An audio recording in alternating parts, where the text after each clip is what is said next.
So, hopping over to the bidding wars with Kimiko's group. Well, this is when we said nice things to Kimiko compared to how I usually am, extremely bitter, sarcastic, jaded. Pick your adjective. So we need to lose here, so we're going to go for the 1, 2, 3, 4, which is this one. Is everyone in agreement? Yes. Let's go with this. So I'm going to be fast forwarding through a lot of this game because the game's a mess. Can you feel the tension? This is amazing! Let's move on to round 2. Team A, you are up again. Please follow me. Dai appeared to walk through the walls. We made our way back into the dining hall. Your 5 minutes starts now! A tie isn't ideal, but it could be worse. We could be losing. Our options are the following. I put the allocation, use the terminal, everyone place their palms on theirs to prove it. Thank you for your entry. Please, if you would be so kind as to draw... Wow! Team A, you are my hero! Let's move on to round 3 then. So that is the numbers that are supposed to be projecting the win, but I did the 4-2-2-2. That doesn't make a lot of sense. Team A, you are up again. Okay, the top's the win. We need to go with this one, I think. Congratulations, Team B. After 3 rounds, you have come out victorious.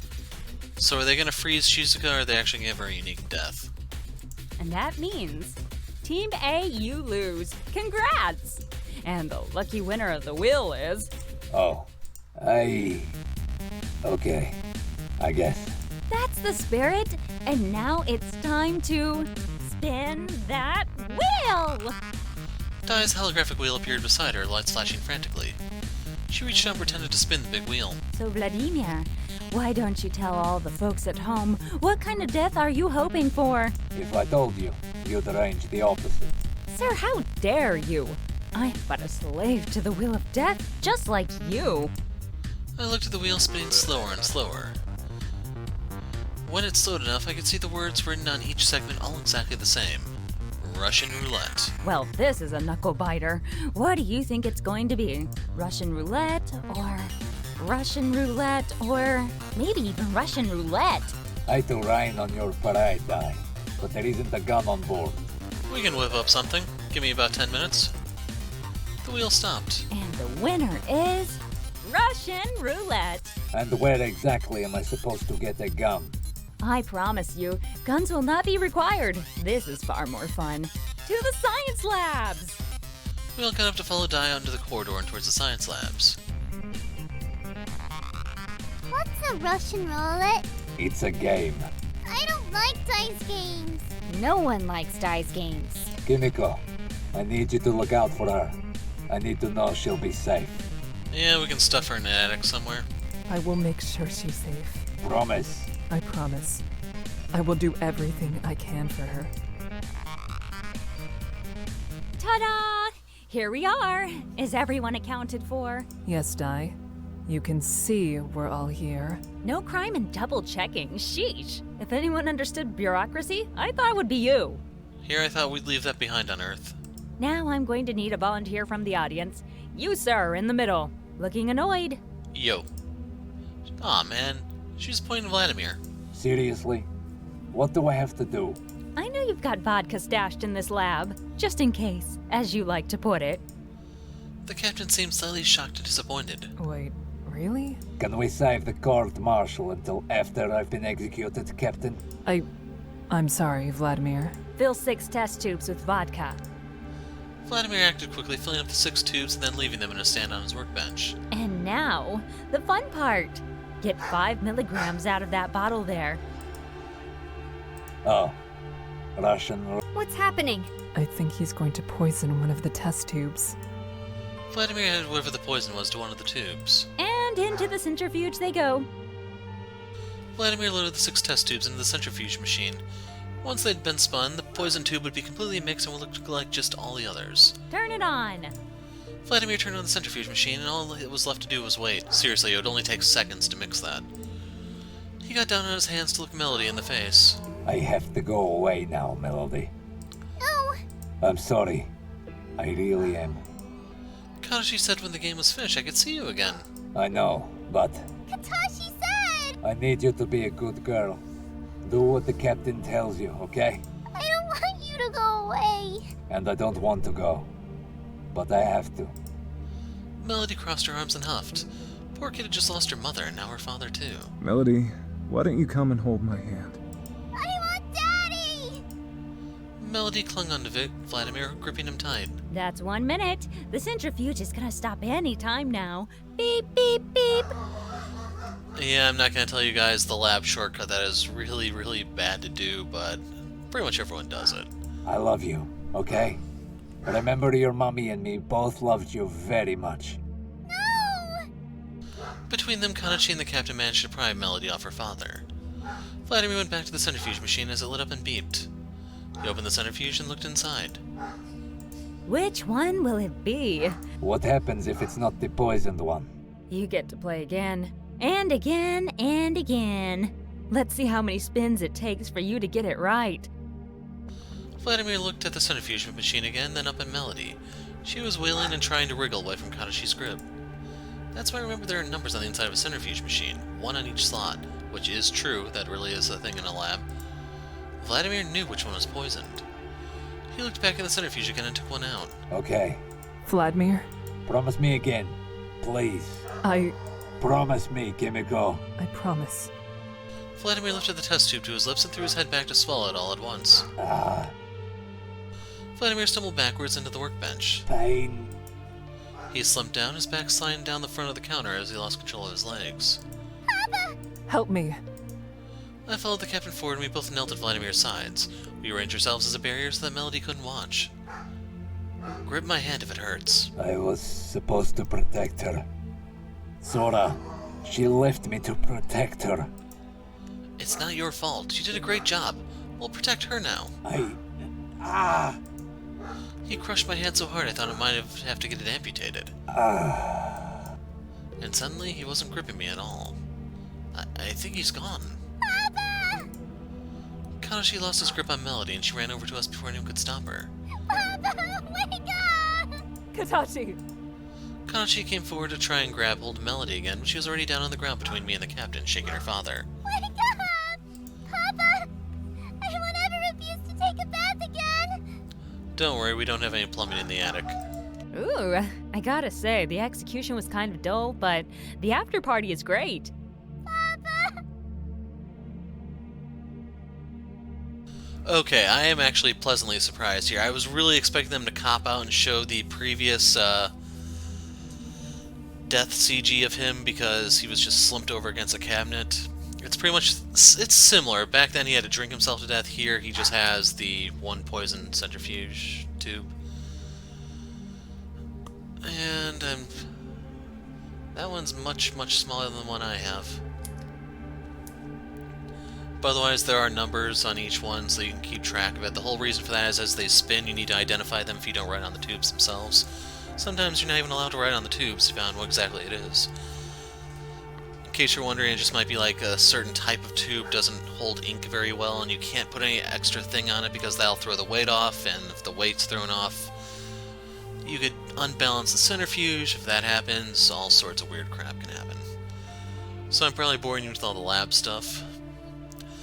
It was crowded enough around Vladimir's body, but Nicholas stepped forward and crouched down next to Melody. I'm afraid your father has gone to sleep. For a long time. Why? Sometimes adults have to do things we don't want to. He's gone to be with your mother. Do you remember what he said to you? No! He said that he loves you very much. Do you remember that? Yes? Don't forget that. Okay? Okay. What did he say? Mommy and Papa love me. That's right. We need to move your father so he can be somewhere safe and comfortable. That means you have to say goodbye now. Why won't he wake up? Because he can't, no matter how much he wants to. But he's been very brave, and you should tell him that. Papa? Nicholas says I have to say goodbye. and that you're very brave.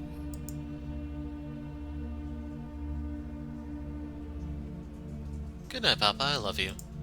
She stretched an arm across so that she could hug her father one more time. You're brave too. Melody, your father would be proud. Nicholas, you take her. Beatrix can help me here. All right. Melody, why don't we go and talk in the Eco Lounge? Melody stood up and grabbed on Nicholas' hand with both of hers. Okay. Everyone else is dismissed, if that's okay with Di. But Di had already gone, disappeared when she got bored. Beatrix and the captain took charge of the body. The rest of us went our separate ways, most of us to our quarters to hide away and wonder who the next game would take. You know, it's kinda a shame to let all that vodka go to waste, just saying. Chapter 3. I woke in a sweat. My violent dreams had been filled with images of the spinning centrifuge, numbers circling and counting down until my time was up. I checked the time, 3 a.m., decided to make my way to the bath for a quick shower before trying to get back to sleep. Not even a fish could sleep in these clothes right now. I had a quick half-sleep shower. Water was warm and comforting. 15 minutes later, I was just on my way back to the quarters. Hero? I turned to find the captain staying behind me in the hallway. Good morning, Captain. What are you doing up at this hour? Are you having trouble sleeping? I woke up soaked after some pretty bad dreams, so I decided to hit the shower before getting back to bed. I see. These games are taking their toll on everyone. I saw her eyes flicker with sadness. I knew Yoshiki's death was still a raw subject for her. I do hope we arrive at a solution soon. I'm working on it, every waking moment. Have you had any progress? What would you consider progress? Speaking in riddles now? Dai is a great teacher. The left corner of the captain's lip turned up at my joke. Clearly she was not a morning person. No, sorry, I mean... Out with it. Well, I haven't worked on how to stop Dai just yet, but I honestly believe that possibility is on my side. Each day that I don't solve the problem, the probability of solving the Dai issue grows the next day. It must be at least 100% by now. Kimiko smiled for a moment, struggling to hide her laughter. That isn't how probability works. Huh? Why not? Kimiko let out a hearty laugh. I am starting to question your ability as a scientist. I think maybe you spent too much time with Yoshiki. This is eerily similar to how he believed that probability worked. That's because that's how it works, right? Kimiko smiled, previous weariness fading. She needed that laugh more than I even knew. Oh, well, in that case, technically no progress, I guess. I'm sure you will get there. If there's anything I can do to help, please don't hesitate to ask. Thank you. Shall I escort you back to your quarters? They are on my way. I always welcome your company. I smiled at Kimiko and she did the same. I hope that you have better luck sleeping this time. Me too. Well, this is me, and guess I'll see you in the morning. The proper morning this time. That you will. Good night, Captain. Good night. The heck's going on? I entered my quarters and slid back into bed. Thankfully, the sweat in my bed had already dried. I made a mental note to change the sheets later. Just as my mind began wondering about where there were more sheets on the ship, I fell into a deep sleep. Wake up, sleepyhead! I jolted awake to find Dai standing beside me, smiling. It's a new day and a new deletion game. Sweet science, I love the mornings. I sat up, still half asleep, processing what happened. Get your butt to the dining hall. Yes, I'm on my way, Dai. I zipped around my quarters as quickly as I quickly made myself presentable before making my way to the dining hall. I arrived at the dining hall once again to a sea of faces, each one looking as if they'd been handed a death sentence and were awaiting the executioner. I shuffled my way through to the back, where I took a seat to prepare myself for Dai's inevitable showboating. What a beautiful morning. Captain, have you stopped to smell the roses? The captain rolled her eyes at Dai. Oh yes, no roses on this ship. My apologies. I guess we could substitute roses with corpses?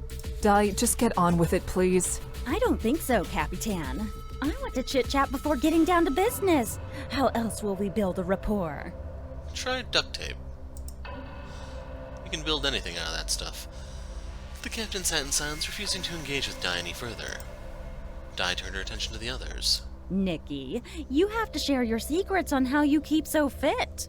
Duct tape. Nicholas sat up and decided to play along. After all, arguing wouldn't help anyone. There is no secret, really. I'm just lucky genetically, I guess. It clearly isn't genetic. Oh? Di pointed in Beatrix's direction. This? Excuse me? Oh, Trixie, don't take offense. I know you didn't choose to look like that. If anything, I feel sorry for you. Tisk. Beatrix rolled her eyes, and I could see Nicholas, but siblings apparently enjoyed each other's irritation. Hero? Yes? What do you think of my genetics? Impressed? You're a program. You don't have genetics in the strictest sense of the word. How dare you, sir? Oh, come on, I've said much, much worse so far. I didn't say that as a negative. Being a program has certain benefits. I'm listening. Programs, especially well-written programs, can in theory be less flawed than our own genetics. Aw, you said I'm well written. No, I didn't. You're reading too much into this, Di. Well, you certainly function effectively. Di, focus. Oh, Captain, are you jealous I have his attention? The captain looked embarrassed and avoided eye contact with me when I glanced at her. Of course not. Now get on with it. All right. I'm satisfied with the quality of our chit-chat. And that last conversation may have given me something to think about later as I wash my hair. Welcome to the new round of the deletion game, Vampire Children. Vampire Children is played over 3 cycles. One person will be chosen at random by me and be made the vampire. I'll tell this person in secret, and the 6 other people are humans. No one will know for sure who is a vampire and who is a human, other than themselves. During each cycle, you have the choice to either mate with another person or not. It's not compulsory, but definitely advisable. However, you can't mate with the same person twice, even during different cycles. Where's the fun in that, right? Every time 2 humans mate, 2 children are born. When 1 human and 1 vampire mate, no children are born, but that human becomes a vampire for life, and for point's sake, a vampire child. If 2 vampires mate, nothing happens except a good time. Only the original vampire will know that they're a vampire. Humans who unknowingly mate with a vampire won't know until the end of the game. After each cycle, I will announce the total count, human babies produced, and new vampires created. After 3 cycles, the human and vampire children counts will be tallied. If there are more vampire children than humans, the human that created the fewest human babies will be executed. If more human babies exist, the starting vampire will be executed.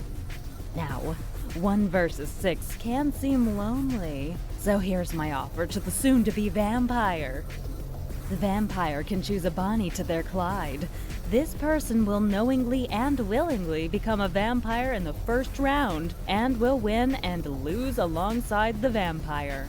If the vampire wins, so do they, and so they are spared from death. But if the vampire loses, so does that person, and we have a double execution. Be careful though, your Bonnie and Clyde dreams may be short-lived, and your partner might out you as the vampire. So, tell others at your own risk. I will notify you of your human or vampire status sometime before the game begins on Sunday morning. This is my favorite game to date. Any questions? Need me to repeat? We're good. Excellent. Di suddenly zapped out of the room and the broadcast opened overhead, where we could all hear Di using her best customer service voice. We understand that you have a choice in Deletion Game Carrier, and want to thank you all so much for choosing the Die Deletion Game service. We murder for your satisfaction, and we look forward to servicing you again this Sunday. I made my way back to my quarters and let the rules of the game sink in.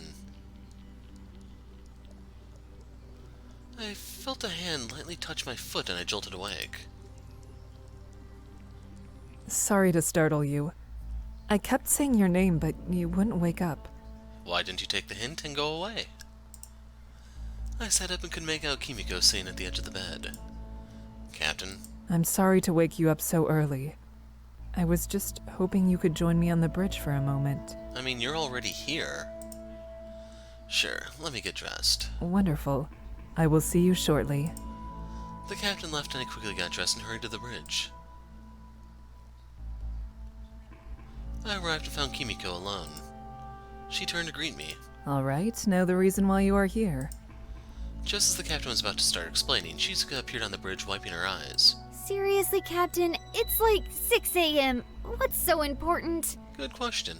It is about the black hole. Bad answer. I thought we already discussed this. We did. I am just needing confirmation that we are on course, and that we can avoid the black hole. Yes, I remember. Your argument made sense, so what's the problem? We will be at the closest point to the black hole tomorrow just after 4 a.m. and...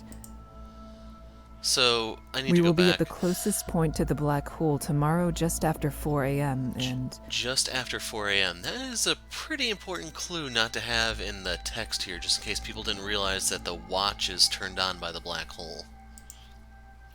Shizuka tried to stifle her yawn, but was unsuccessful. Captain, it will be fine. We will be at the closest point to the event horizon just after 4 a.m. tomorrow, and then after that, it is smooth sailings. And they have both of them say it instead. Odd. The captain still looked concerned, but Shizuka ignored her. If that's everything, I'm going back to bed. Before the captain could respond, Shizuka slinked off the bridge, leaving the two of us alone. People are already dying on my watch. I don't want to sentence the entire crew to death at once. Don't worry, they won't know. Captain, I'm sure you made the correct decision. As long as we avoid entering the event horizon, the worst that we'll need to deal with is time dilation. But even then, the difference shouldn't be observable by us. Time dilation? To put it simply, the time passes slower for those closer to a black hole than those farther away from it. So a day to us might in fact be a year for those outside of its influence, but theoretically we shouldn't even notice. The captain started looking even more concerned. Nothing I was saying was helping here. Maybe I was making it worse. My father always said that people are like parrots. They love their own reflections and voices. Maybe this is what he meant. Here goes. Captain, would you rather have a 100% chance of death, or a 50% chance? The captain's worried demeanor quickly melted away, and she turned to me smirking. Wise words. I wonder where you got them from. A captain on a different timeline. But you are right, and so was I. Not chancing the black hole is a death sentence in itself. See, all better. No point in worrying about what we can't control. We either die from a black hole or a psychotic AI system. Both noble deaths. The captain looked stern for a moment before breaking into a laugh. Noble indeed. Thank you for the laugh and for your counsel. I'm glad that I could help. Are you going to return to bed then? I'm up now, so perhaps it'd be best if I stayed up and got to work. What are you working on?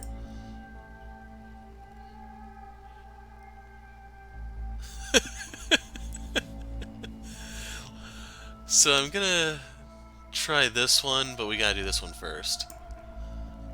I decided to take up yodeling and need some practice.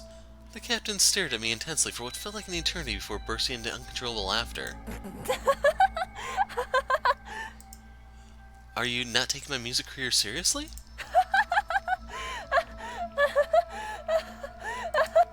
The captain had finally lost all composure. As captain, I expected you to be more supportive. The captain straightened up, laughter replaced by a mock stern face. As captain, I order you to yodel for me right now. What? I am being supportive. Yodel. They actually let you do it. That was awesome. Make like the French in retreat. I had no idea how to yodel. It's time for me to make my grand exit. I turned to leave the bridge, but I was too slow. Lock down the bridge. All access to the bridge is now cut off. Where do you think you're going? To get a glass of water? The captain's eyebrows rose to incredulous heights at my excuse. I need a moist throat to yodel? The captain could no longer contain herself. Yodeling. You always make me laugh. I wish you all the best in your endeavors. Thank you, Captain. Perhaps I will check up on you later. The captain grinned mischievously. To check on your progress, of course. Sure. Of course, Captain. I did an awkward salute, left the bridge, and head towards the lab to make the most of the day ahead. I pulled all my parents' work outside once more and hoped that something would fly up off the page at me. Hours passed, and I still had made no headway, as I stared at only half of the puzzle. Nope, still nothing. Thanks, Mom and Dad, this makes so much sense. Parents can be testing at times, even after they have departed this world. I jumped up and saw the Captain looming behind me. Hello, Captain. I tried to hide my embarrassment at being overheard. She smiled warmly. I have come for a progress report. Please give me some good news. The good news is there have been no developments. I dropped my head in disappointment. Sorry, Captain. That is less than ideal. Story of my life, right? Silence filled the room. The tension in the air was palpable. I have a request. What is it? Could you please join me in my quarters after you have finished here? Of course, Captain. Wonderful. I look forward to your arrival. Before I could say another word, the Captain rushed out of the lab as quickly as she had arrived. Soon after I threw in the towel, I packed up all my work before making my way to the Captain's quarters. I arrived at the Captain's quarters to find the Captain sitting on the floor in front of her couch, clearly awaiting my arrival. Hello, Captain. Please, come sit with me for this. The Captain's curtness threw me off guard a little. Straight to it, eh? We are beyond polite chit-chat at this point. I suppose you're right. I sat down next to the Captain and waited in silence for her to speak. With little progress having been made. Tomorrow's game will go ahead as Di planned, and one of us will die. I sat in silence and nodded solemnly. And that somebody could be me or you. If this was a pep talk, it wasn't filling me with confidence so far. Our time is fleeting. And so, there is no time like the present. Captain, I'm unsure. The Captain motioned for my silence, her finger gently placed on my lips. Living and dying on this ship gives me a sense of duty. I was born to lead and to serve this ship, this crew. The Captain pulled herself, dead level with my eyes. I never thought I would allow myself to feel this way. This what? The Captain gracefully straddled me, hands drawing my face in. I found my forever. The Captain held my gaze unwaveringly. Her eyes were the softest I'd ever seen them. The deep purple of her irises ringed by a glow, a corona of primal urgency. Do you feel the same? You are my forever. In our company? Please, call me Kimi. Kimi, you are my forever. Would you stay the evening? Here, in my quarters? I would be honored. Kimi stood up and entered the bathroom to prepare for bed. I removed the watch from my pocket and placed it upon her nightstand before slipping into bed myself. It wasn't long before she joined me. I rolled over and noticed that I was now alone. I looked at the time. It was just after 4 a.m. Of course, Kimi is already back at work. I was lying there staring at the ceiling for a moment when I noticed a green light on the roof. What is that? I rolled over and on the bedside table the pocket watch glowed green. The watch is on. The watch is working. I let out a yell of excitement as I madly fumbled for the watch. I stood stunned, holding the watch tightly in my palm. Now what?